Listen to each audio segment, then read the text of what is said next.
যদিও আমাৰ সীমা ৰক্ষাৰ কাৰণে আমাৰ সীমান্ত কৰ্মীসকল ধৰণৰ কাৰ্যসূচী হাতত লৈ আহিছে। বিশেষকৈ ৰাষ্ট্ৰীয়তাবোধ অঞ্চল পূৰ্বোত্তৰ।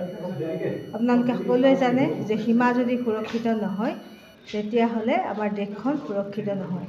মহাভাৰতত প্ৰতি বছৰে ৰাজ্যিক সমিতিৰ সকলো সদস্য, জিলা সমিতিৰ সকলো সদস্য, ছেক্টৰ সমিতিৰ সকলো সদস্য, নগৰ আৰু মহানগৰ সমিতিৰ সকলো সদস্য আৰু লগতে গাঁও আৰু নগৰত বিশেষভাৱে দায়িত্ব থকা ব্যক্তিসকলক একত্ৰিত কৰি প্ৰতি বছৰে সীমান্ত চেতনা মঞ্চৰ ৰাজ্যিক অধিৱেশন অনুষ্ঠিত হয়।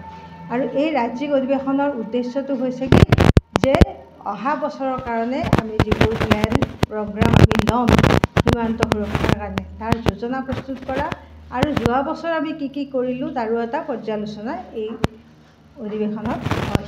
আৰু এই অধিৱেশনখন প্ৰতিটো বাৰে অনুষ্ঠিত হৈ আহিছে আৰু এটা নিৰ্দিষ্ট লক্ষ্য লৈ পেলাই অধিৱেশন পতা হয় যে এবাৰ বাংলাদেশ বৰ্ডাৰ আৰু এবাৰ ভূটান বৰ্ডাৰ, কিয়নো অসমৰ আন্তঃৰাষ্ট্ৰীয় সীমান্ত বাংলাদেশ আৰু ভূটান সীমাৰ লগত জড়িত হৈ আছে। এইটো আপোনালোকে সকলোৱে জানে যে 4খন বাংলাদেশৰ বৰ্ডাৰ কাছাৰ, কৰিমগঞ্জ, চাউথ চালমাৰা, মানকাছাৰ আৰু ধুবুৰী বাংলাদেশ বৰ্ডাৰৰ লগত, আৰু কোকৰাঝাৰ, চিৰাং, বাক্সা, তামুলপুৰ, ওদালগুৰি এই 5খন জিলা ভূটান সীমান্তৰ লগত জড়িত হৈ আছে।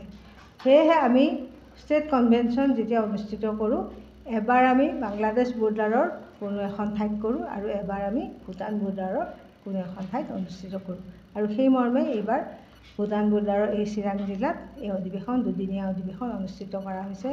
আৰু এই অধিৱেশনত যি ইনাগুৰেল ছেশ্যন হ'ব উদ্বোধনী সত্ৰ, এই উদ্বোধনী সত্ৰত অসমৰ মহামহিম ৰাজ্যপাল শ্ৰী গোলাপ চান্দ কাটাৰিয়াদেৱ উপস্থিত থাকিব।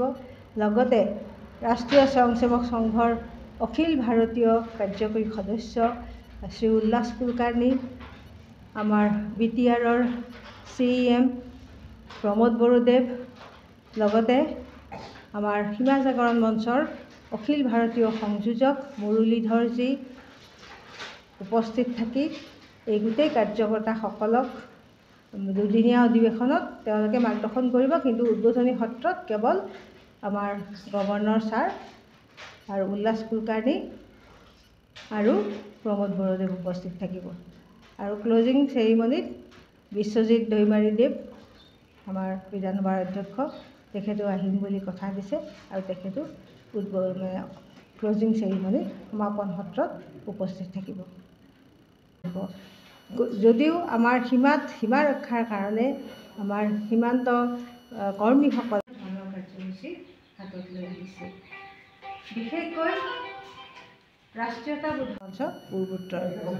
আপোনালোকে সকলোৱে জানে যে সীমা যদি সুৰক্ষিত নহয় তেতিয়াহ'লে আমাৰ দেশখন সুৰক্ষিত নহয়। মহাভাৰতত প্ৰতি বছৰে ৰাজ্যিক সমিতিৰ সকলো সদস্য, জিলা সমিতিৰ সকলো সদস্য, ছেক্টৰ সমিতিৰ সকলো সদস্য, নগৰ আৰু মহানগৰ সমিতিৰ সকলো সদস্য আৰু লগতে গাঁও আৰু নগৰত বিশেষভাৱে দায়িত্ব থকা ব্যক্তিসকলক একত্ৰিত কৰি প্ৰতি বছৰে সীমান্ত চেতনা মঞ্চৰ ৰাজ্যিক অধিৱেশন অনুষ্ঠিত হয়। আৰু এই ৰাজ্যিক অধিৱেশনৰ উদ্দেশ্যটো হৈছে কি যে অহা বছৰৰ কাৰণে আমি যিবোৰ প্লেন প্ৰগ্ৰাম আমি ল'ম সীমান্ত সুৰক্ষাৰ কাৰণে তাৰ যোজনা প্ৰস্তুত কৰা আৰু যোৱা বছৰ আমি কি কৰিলোঁ তাৰো এটা পৰ্যালোচনা এই অধিৱেশনত হয়। আৰু এই অধিৱেশনখন প্ৰতিটো বাৰে অনুষ্ঠিত হৈ আহিছে আৰু এটা নিৰ্দিষ্ট লক্ষ্য লৈ পেলাই অধিৱেশন পতা হয় যে এবাৰ বাংলাদেশ বৰ্ডাৰ আৰু এবাৰ ভূটান বৰ্ডাৰ, কিয়নো অসমৰ আন্তঃৰাষ্ট্ৰীয় সীমান্ত বাংলাদেশ আৰু ভূটান সীমাৰ লগত জড়িত হৈ আছে। এইটো আপোনালোকে সকলোৱে জানে যে 4খন বাংলাদেশৰ বৰ্ডাৰ কাছাৰ, কৰিমগঞ্জ, চাউথ চালমাৰা, মানকাছাৰ আৰু ধুবুৰী বাংলাদেশ বৰ্ডাৰৰ লগত, আৰু কোকৰাঝাৰ, চিৰাং, বাক্সা, তামুলপুৰ, ওদালগুৰি এই 5খন জিলা ভূটান সীমান্তৰ লগত জড়িত হৈ আছে। সেয়েহে আমি ষ্টেট কনভেনশ্যন যেতিয়া অনুষ্ঠিত কৰোঁ এবাৰ আমি বাংলাদেশ বৰ্ডাৰৰ কোনো এখন ঠাইত কৰোঁ আৰু এবাৰ আমি ভূটান বৰ্ডাৰৰ কোনো এখন ঠাইত অনুষ্ঠিত কৰোঁ। আৰু সেই মৰ্মে এইবাৰ ভূটান বৰ্ডাৰৰ এই চিৰাং জিলাত এই অধিৱেশন দুদিনীয়া অধিৱেশন অনুষ্ঠিত কৰা হৈছে। আৰু এই অধিৱেশনত যি ইনাগুৰেল ছেশ্যন হ'ব উদ্বোধনী সত্ৰ, এই উদ্বোধনী সত্ৰত অসমৰ মহামহিম ৰাজ্যপাল শ্ৰী গোলাপ চান্দ কাটাৰিয়াদেৱ উপস্থিত থাকিব।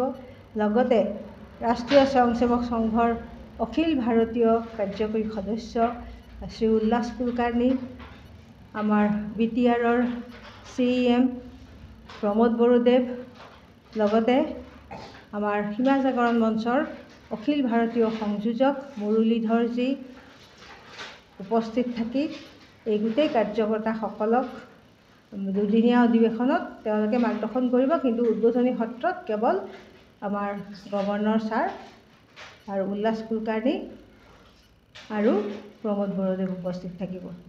আৰু ক্লজিং চেৰিমনিত বিশ্বজিৎ দৈমাৰীদেৱ, আমাৰ বিধানসভাৰ অধ্যক্ষ, তেখেতো আহিম বুলি কথা দিছে আৰু তেখেতো ক্লজিং চেৰিমনিত সমাপন সত্ৰত উপস্থিত থাকিব।